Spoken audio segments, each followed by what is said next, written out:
When we last got done talking, Lee Harvey Oswald had been captured in the Texas theater by these four fellows right here, by the way. Paul Bentley, Gerald Hill, Ray Hawkins, and Nick McDonald. And they had taken him out of the front of the theater among some cheers by people that were saying fairly rude things to him and what to do with him. And he's placed in the police car. Okay, and that's where we're at today. So the overall topic is the Kennedy assassination, the interrogation and death of Lee Harvey Oswald. And our first subtopic is the interrogation, November 22nd, 1963. And now in your mind, picture that Oswald has now been placed in the back of the police car out in front of the Texas theater. And he's placed between two officers. So Oswald's in the middle in the back. There are two officers, one on each side of him in the back, and then two officers in the front of the car. So there are four police officers in the car, and Lee Harvey Oswald, who again is in the back seat in the middle. Now, what might be the first thing you would ask Oswald when you started to drive off towards the Dallas police station downstairs if you were one of the officers? What might be the first thing you might ask him? Because you don't know this. You want a lawyer? Nah. Why? Did they not lawyer up back then as much? Well, not as much, no. We'll talk about that. Ask, you just look No, at it. but what are these officers going to ask him? What don't they know? They don't know. They know his name. So they asked him what his name was. So as soon as he got in the car and they took off, one of the officers asked Oswald his name. Silence. Now when I lecture this, I'm going to record it every day in case you want to go back and look at the quotes. You obviously don't need to write down every one of these quotes, but there's a lot of conversation back and forth that I'm just going to quote, and I won't repeat it 27 times. It's I'm kind of telling a story, and if you need to kind of reflect on it, you can go back to the video. So one of the officers asked Oswald his name, and there's silence. And finally he blurts out, "Why are you treating me this way? All I did was go into a theater with a pistol." Now that ought to give you your first indication the guy's just a little different, okay? So his first words out of his mouth in the police car again are, "Why are you treating me this way? All I did was go into the theater with a pistol." Well, they told him that he had killed a police officer. And he acted real surprised and he said, "A police officer has been killed?" And you're going to tell by this dialogue back and forth that he just has a sense of no reality. So I'll kind of repeat that. So when they ask him his name, he doesn't say anything, and finally he doesn't answer the question. He just says, "Why are you treating me this way? All I did was go into a theater with a pistol." And then he told one of the officers said, "Well, you killed a police officer." And Oswald acts surprised and he says, "A police officer's been killed?" Well, what might be the next thing you would do after asking him his name, and he still hasn't told you, so what might you do? And this is in the 60s, what? What's that? Well, no, they're not going to, no, they're still trying to figure out his name. So what might you do to find that out? What? What? No. What? Wallet. Yes, they decide to go through his wallet to look for identification. Now you probably wouldn't do that today, but this was 1963. So the officers then decide to go through Oswald's wallet looking for identification because he won't tell them who he is. Well, an officer reaches into Oswald's back pocket, pulls out his wallet, and when he's looking at the contents of the wallet, he pulls out an ID with the name Lee Harvey Oswald. Okay? So an officer reaches into Oswald's back pocket, pulls out his wallet, looks through the contents of the wallet, pulls out an ID with the name Lee Harvey Oswald. So what does the police officer ask you? "Are you Lee Harvey Oswald?" And he doesn't say anything again, just silence. So they continue to search his wallet, and they find another ID, this time with the name A.J. Heidel, which is on your ID sheet, which is really going to come into play here. So they continue to look through his wallet, and they find a second ID with his picture on it that says A.J. Heidel. So what's the next question they ask? Are you A.J. Heidel? And what does he do? Refuses to answer. Okay? So nothing more is said until they get to police headquarters in downtown Dallas. So what they've done is try to find out his name. He won't tell them. They search his wallet. They find not one, but two IDs. One with an ID with Lee Harvey Oswald, and the other one with an ID with the name of A.J. Heidel. So at 1:58 p.m. on November 22nd, 1963, Lee Harvey Oswald and the police arrive to police headquarters in downtown Dallas, which is quite a ways from the theater. Okay? 1:58 p.m. on November 22nd, 1963, Lee Harvey Oswald and police arrive from the Texas Theater to police headquarters in downtown Dallas. Okay? They immediately take Oswald to the third floor, which is the, quote, homicide and robbery division, and take him to room 317. Okay, so Oswald arrives at Dallas Police Headquarters at 1:58. They escort him to the third floor, which is the, quote, homicide and robbery division, and take him into room 317.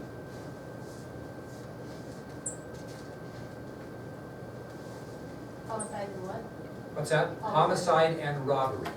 Okay, each floor has their own thing, you know what I mean, for what happens.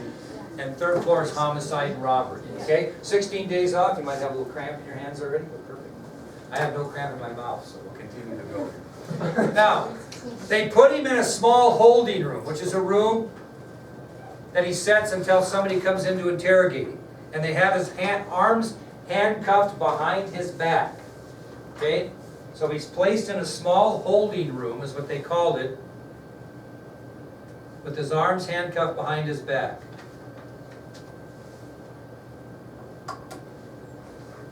Now, let's think about this. As he is sitting in that holding room, the Dallas police had the following evidence against Oswald for the murder of J.D. Tippit. We haven't got to the president yet. So these, let's see if we can kind of remember. You remember what any of these might be? There's 5 different pieces of evidence that they have against Oswald for the murder of Tippit. You remember? Well, they have an eyewitness. Who is the eyewitness that put her hands over her face? Helen Markham. Okay, there's one. They have the eyewitness of Helen Markham. The gun, don't they? They have the gun that has the same type of ammunition as the shell casings they found on the ground. So that's actually 2. So they have the eyewitness of Helen Markham. They have the gun that has the same type of ammunition as the 4 spent shell casings they found in the grass, remember? So there's 3 pieces of evidence. Now, was Helen Markham the only one that saw him? No, they had several other witnesses that saw Oswald flee the scene of the Tippit shooting. And they also have evidence that he tried to shoot who else during this chase? M.N. McDonald. He tried to shoot him, and McDonald got his hand in between the firing pin and the hammer. So here's the pieces of evidence they have against Oswald for the murder of Tippit. Eyewitness Helen Markham, several other eyewitnesses that saw Oswald, spent shell casings that were found in the grass, the gun that matched the shell casings that were found in the grass, and the evidence that he tried to shoot police officers in the Texas Theater. Okay? So they got plenty of him, plenty on him on Tippit. Now, the evidence in the killing of President Kennedy wasn't so clear. Okay? Now, this is a review, so you just maybe listen would be good. Here's what they had against him with Kennedy. They had the rifle, right? They had the shells. They had the assassination site done from the building in which he worked. He had access to the 6th floor at the time. He left the depository right after the shooting, only employee gone.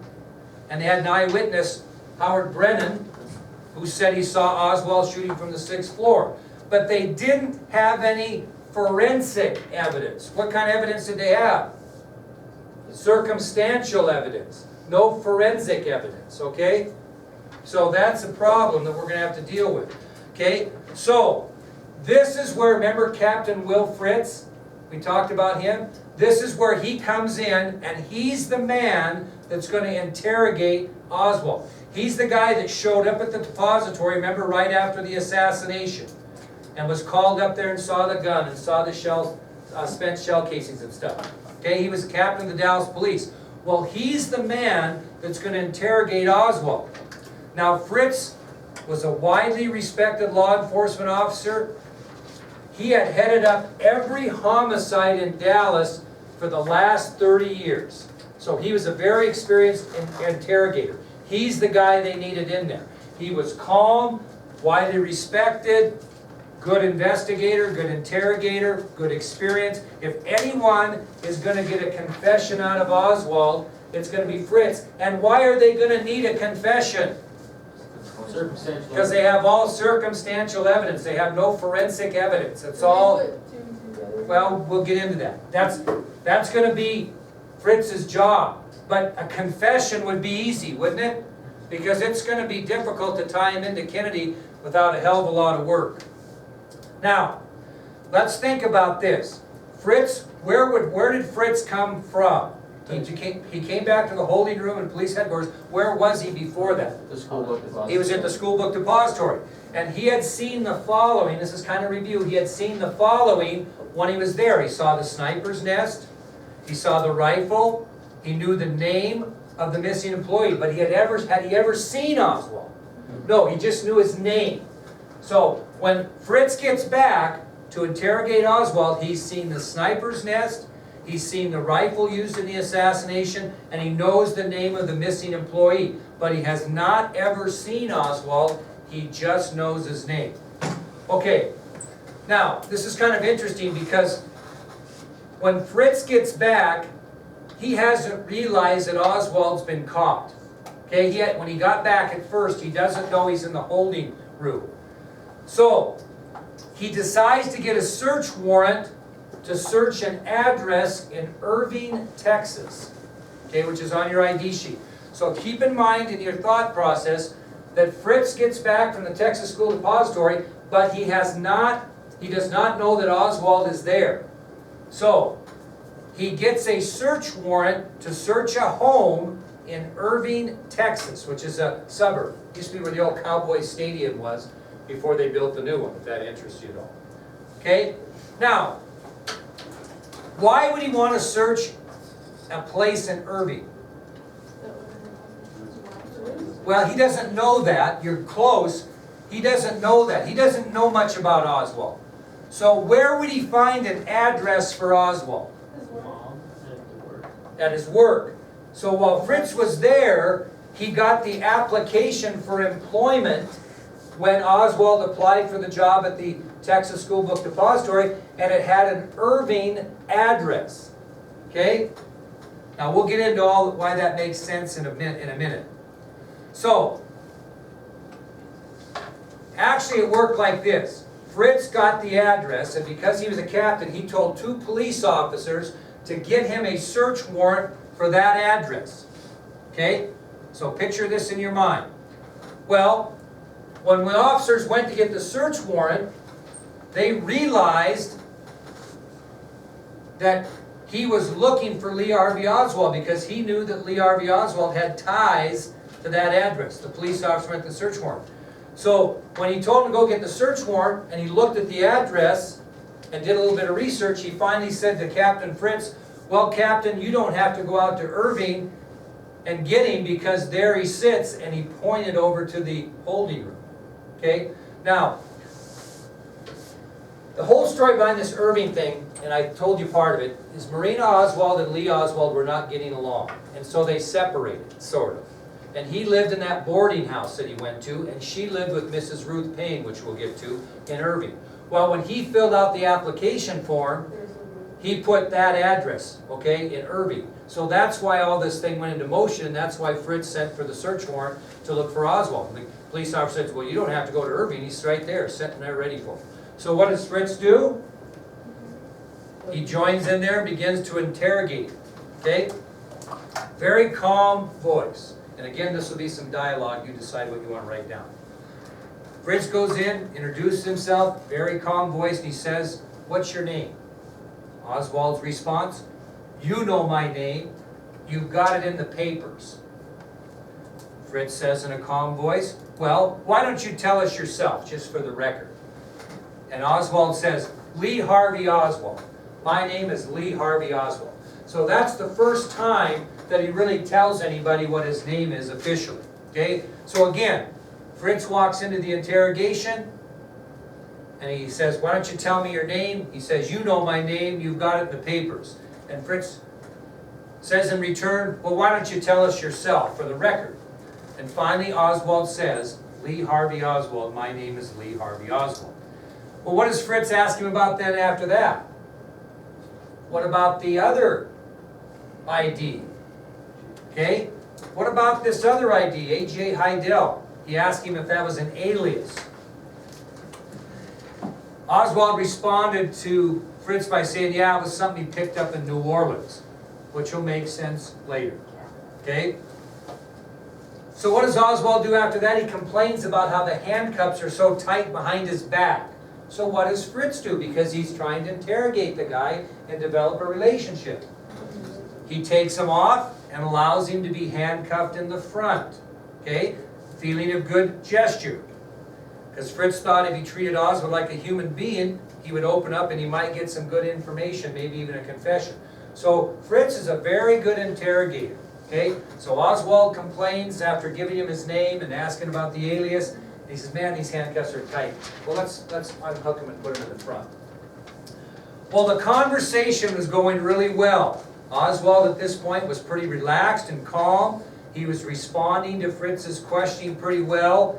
And at 3:15 p.m., all hell broke loose. Okay? When an FBI agent entered the room. Okay? Which will take us to our next little subtopic, which is FBI files on Lee Harvey Oswald. Yep. Repeat that last thing. Yeah, everything's going pretty calm and collect. You know, Oswald's calm and collected. He's answering Fritz's questions. They're getting along real well. And at 3:15 p.m., all hell breaks loose when an FBI agent joins in on the interrogation. Okay, and that takes us to our next subtopic, which is FBI files on Lee Harvey Oswald. So, everybody, I think, you know, this is kind of a storytelling lecture, but I think you can kind of pick it up and understand what's going on. Okay? Now, at 3:15, an FBI agent, we've talked about him, James Hosty, walked into the interrogation room and introduced himself to Oswald. So, FBI agent James Hosty, who he had never seen, walked into the interrogation room and introduced himself to Lee Harvey Oswald. "Hi, I'm James Hosty, FBI." Well, when he walked in, Oswald didn't know him. But when he said his name, he just got pissed. I mean, and pounded his hands on the table in front of him and said the following. Just listen. "This man has been harassing my wife. My wife is a Russian citizen and is protected by diplomatic law from harassment by the FBI. Your FBI is not better than the Nazi Gestapo." He was just pissed when he saw this guy. Okay? Why? Do you remember in some of the things we talked about, and I said we would get to it? Do you remember in Parkland the crap that James Hosty took? Remember that? Basically got transferred? Well, Oswald had earlier sent a threatening letter to Agent Hosty at the FBI office. For doing what? Harassing his wife.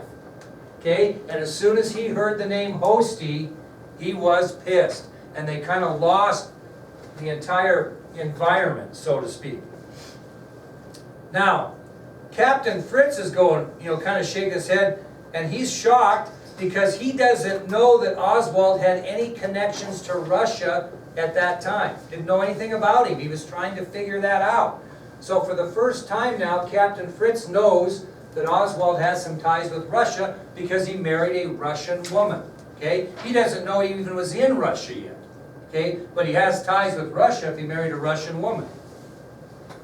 Now, we'll get to this later. You don't have to write this down. But Oswald was in Russia from 1959 to 1962. And since he had gotten back from Russia, he was under FBI surveillance. Because anytime someone denounces their citizenship and moves to Russia during the height of the Cold War, and you come back, they're going to pay attention to you. So the FBI knew about Oswald, and they were doing some things and talking to some people, which we'll talk about, that irritated Lee Harvey Oswald. Because 2 weeks before the assassination, Hosty went to that Irving, Texas home, because he thought Oswald was living there, because again, he went to find out what the address was on his employment application. Okay, so he was looking for him. And he arrived at the home of Ruth Payne, who's on your ID sheet. We talked about her. And when he got to the house of Ruth Payne, because it was the address that Oswald put on there, he was surprised to find out that Oswald's wife Marina was living there with their 2 children. So Hosty, 2 weeks before the assassination, traveled to Irving and visited with Mrs. Payne and with Marina about the location of her husband.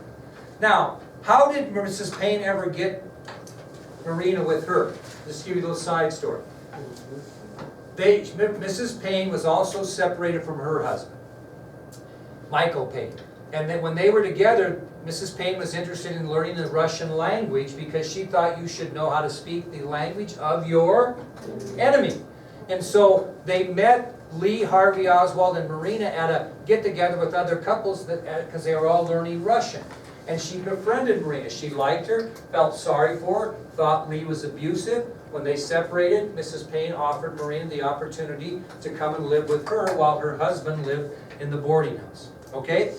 Now, when Agent Hosty discovered that Oswald didn't live in Irving, he asked Marina, how can I get in touch with him? Now, this is a true story. Neither Ruth Payne nor Marina knew the address that Lee was living in on North Beckley. He never really told them where he was living. So honestly, they said they didn't know where he was living. Okay? Neither one knew his address in the Oak Cliff section. Well, Hosty then gives Marina a business card and says, well, if Lee gets a hold of you, will you have him call me at my office? That was the harassment that Lee Harvey Oswald felt that Hosty was doing. Well, what did Marina do next then? After she said, well, I don't know where he lives, and took the card, she told him that he worked where? At the Texas School Book Depository, which they already knew. So she was not being uncooperative at all, okay? She didn't know where her husband was living, okay? Now, let's kind of go back to the assassination date. On November 22nd, Agent Hosty discovers that Lee Harvey Oswald, the guy that he's been paying attention to, is in custody for the killing of President Kennedy. Okay? So what does Hosty do? He decides that, hey, I better review those FBI files. Okay? And what he discovers is a new file that came in 2 days before the assassination.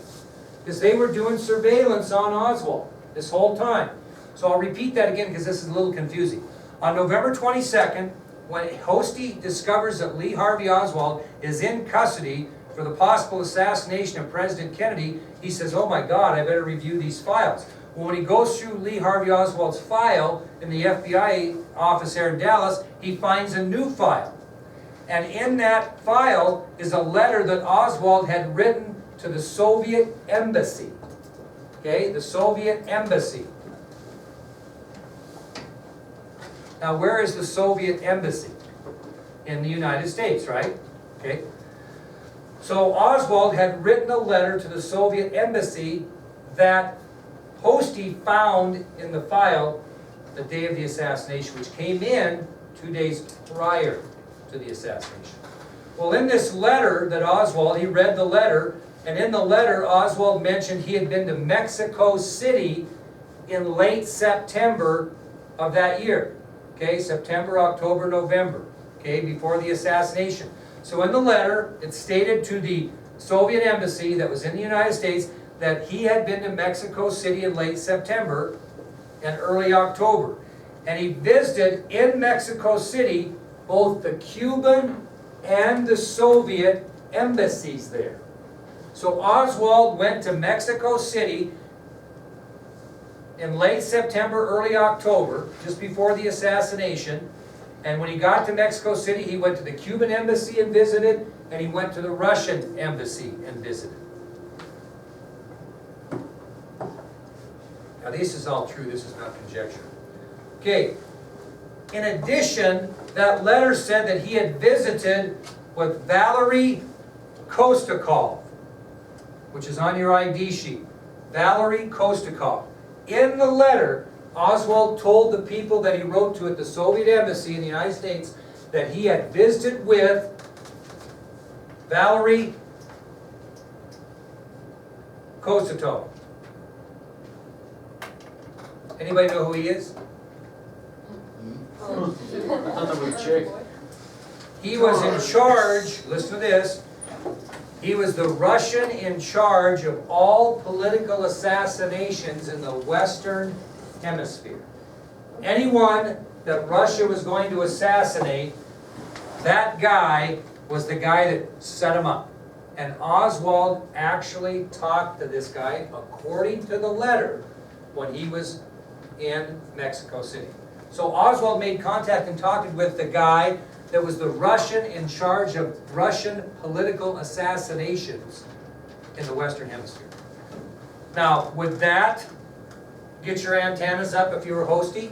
So who might you think shot the president or encouraged Oswald to shoot the president if you hear that? Russian KGB. Okay? So that really got Hosty going, oh my God. So when you watch that on Parkland, remember his reaction? That's why, because if that's true, what are we going to be in here pretty quick when that's found out? World War III.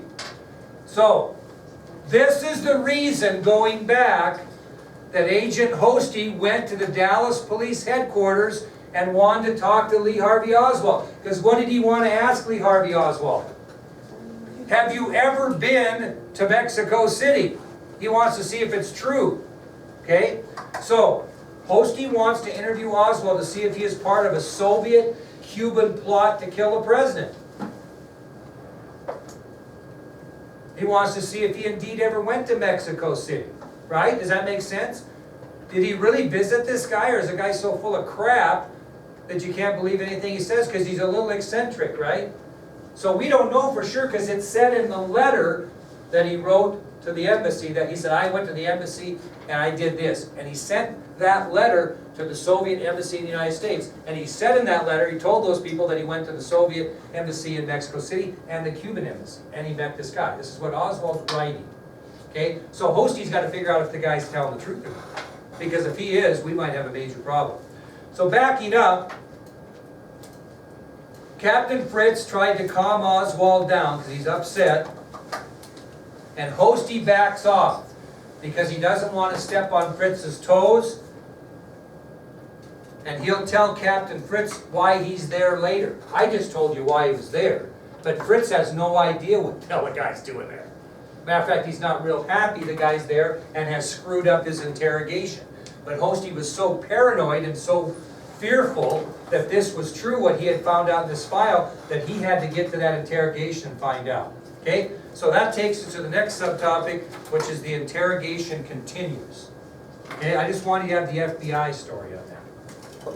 Is everybody, are you okay with this? You kind of getting it? I'm kind of going fast, but it's a story. And so that's why we're going to record it. You can go back and get it if you need to. Alright, so after this heated exchange between Oswald and Hosty, Fritz continues his interview with Oswald. And Hosty stays in and listens. He doesn't leave. At this point, Fritz asked Oswald 3 direct questions. He just asked him 3 questions. Bang, bang, bang.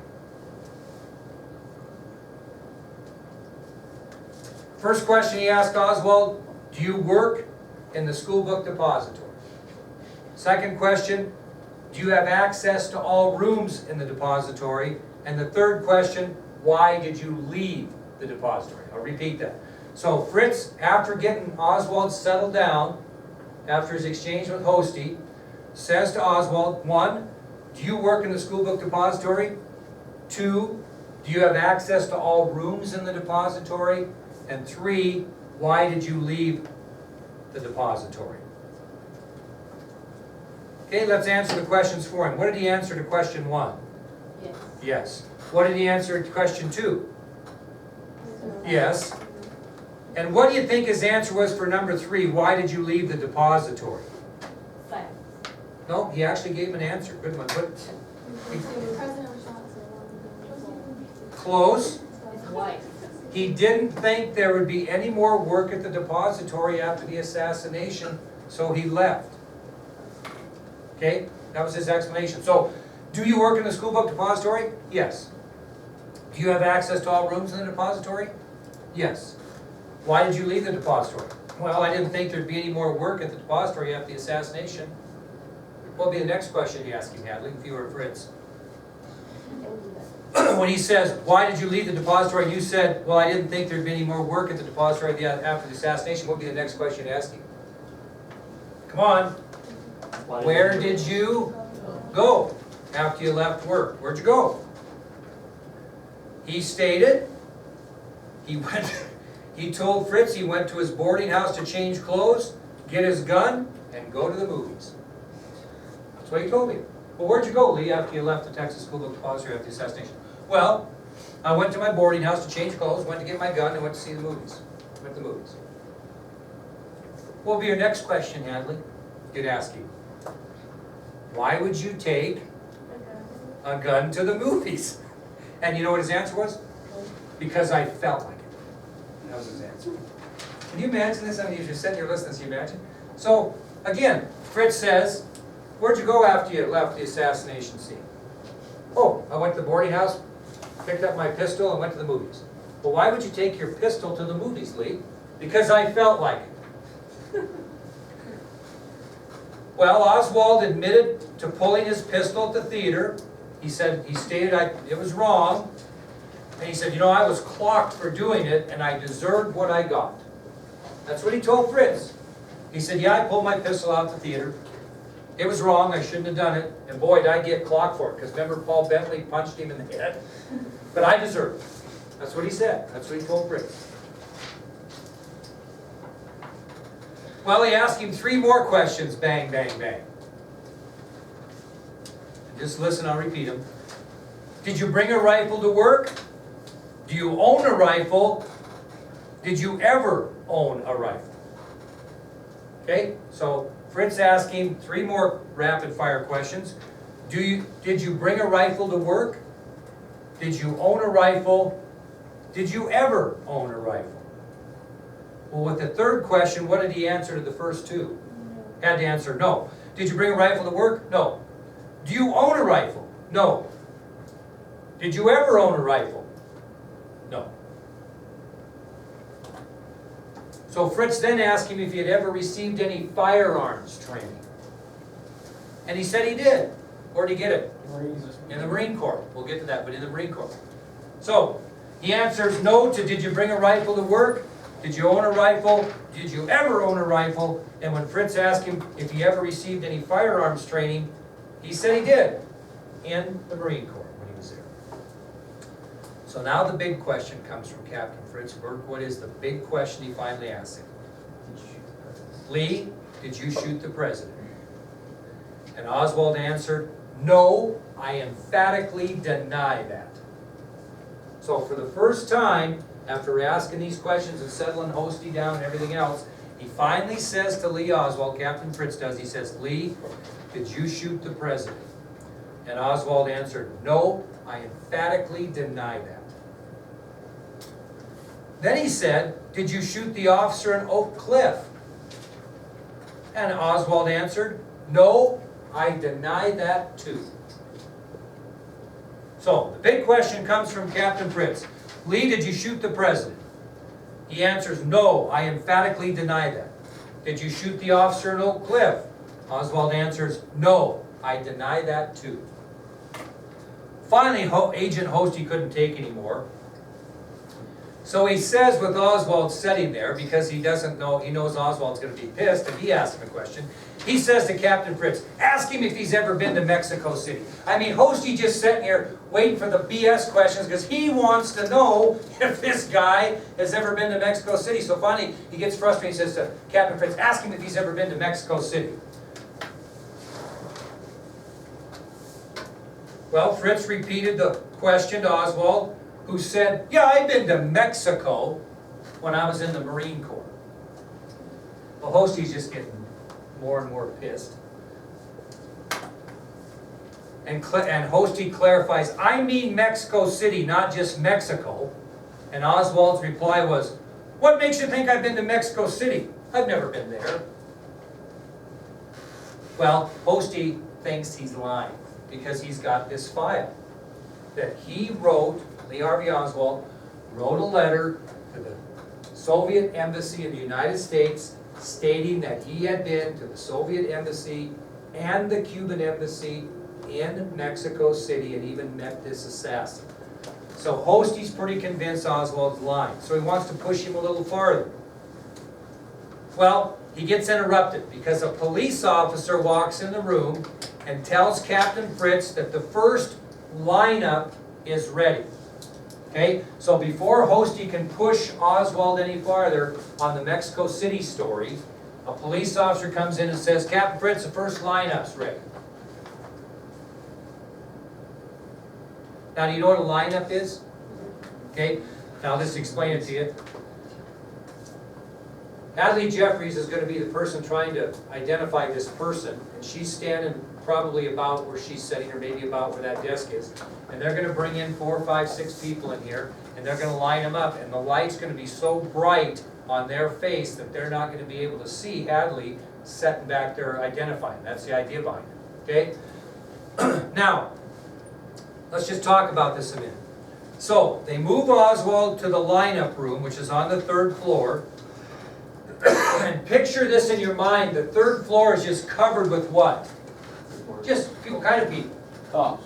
Nope. FBI. Nope. Reporters. Reporters. The place is just packed with reporters. Again, this is 1963. They'd never let this happen today. This whole 3rd floor is packed with reporters, television reporters and newspaper reporters, because it's a big story.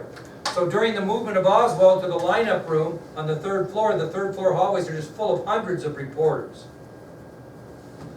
What haven't they done to Oswald to this point that you might think is unusual? What? What? No, before you'd even do that, they kind of started the process in the car. They never searched him. So before the first lineup, they search him for the very first time, and they find these 4 things in his possession. That's kind of weird when you think about it. They've never searched the guy. They took out his wallet, checked his IDs, but never searched him. And everybody, conspiracy theorists, go crazy on that, but my point is, this was a different game in '63, okay? What they find, what do you think they might have found? Extra ammunition. 5 live rounds of .38 caliber ammunition in his trouser pocket. 5 rounds. So he spent 4 and had 5 more in his pocket, plus the 2 that were in the gun, because he didn't shoot them all, full 6. So they found 5 live rounds of ammunition, not shell casings, live rounds, okay? They also found his Marine Corps ring he had with him. His Marine Corps ring. And they found his wallet, but what didn't they look at when they looked at his wallet the first time? They just looked for ID. They found $13.87 in cash in his wallet. Evidently the change as well. $13.87, and there's a story behind that later also we'll talk about. You bought the chicken sandwich? Maybe, get a 20, I don't know. It's a chicken nugget sandwich. Now, you know what else he had that was pretty damning? The bus. Yes, the bus transfer. Okay? Remember, he got on the bus and he bought a ticket that he could transfer to another bus anytime he wanted. Keep that in mind for later. They found that bus transfer slip. Okay? And the station that he was to transfer off of was only 2 blocks from where Tippit was shot. Now you circle that or asterisk it or underline it or something, because that's going to come up to being when you ask me what my opinion is of what Oswald really did. So what they did is they found a bus transfer slip, and that transfer spot was 2 blocks from where Tippit was shot. He was going to get on that bus and go somewhere. But he ran into Tippett, shot him, and fled to the Texas Theater. The question will be, we'll talk about later, what were his intentions after he got on that bus 2 blocks from where he shot Tippett, if he would have gotten on, okay? All right, perfect. Well, we'll quit for the day, and we'll talk about the lineup tomorrow. What happens in the first lineup. That's exciting, that's a fire. No. This is great information. What time do you Hey, let's talk about that. 3:30 to 6 will be Barris. The 2 Barrises and Reed. Okay, these are parents. From 6 to cleanup to Bull, Miller times 2 maybe, Hermantrout and Pennington. Okay, that's the parents. Carolyn, Shelby, Hodges, and Daylin Barker are to help the parents from 3:30 to 6, and Morgan, Courtney, and Jessica are to help the parents from 6 to cleanup. There's no concessions, because the concessions went to somebody else because of the change in game. Okay? Now, if 3 of you are too many, just kind of work that the best you can, switch off, whatever, just make sure you're there. Okay? The hamburger and all those guys will bring that. I've got the chips, I've got the cheese, I've got the lettuce and the salsa already here, and I need a dozen cookies apiece tomorrow to take. And we will not put them on the floor by office. So how's your Christmas? I'll tell you about mine. Stayed home all the way through Christmas. My son and my daughter-in-law, oldest son and his wife, came the day after Christmas. We spent really nice days here with them. Went to Billings on Monday, Bozeman on Tuesday, came home, watched bowl games, relaxed.